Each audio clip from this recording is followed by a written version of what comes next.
tahay u daran intaad leedahay xabiibi ana duni ku jeclaaday waxaa tahay aayahayga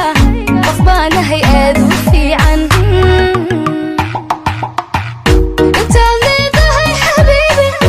ana duni ku jeclaaday waxaa tahay aayahayga qof baanahay aad u fiican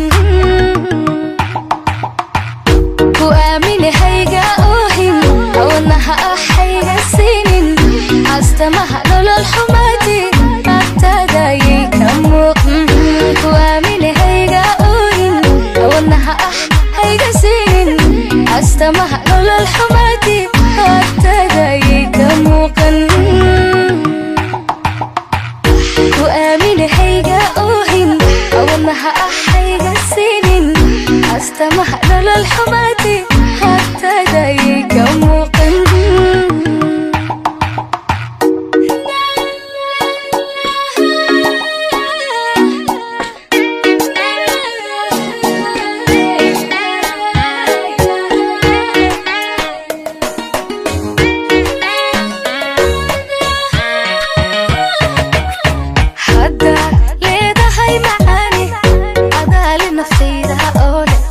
qalbiga ku furan ilaasho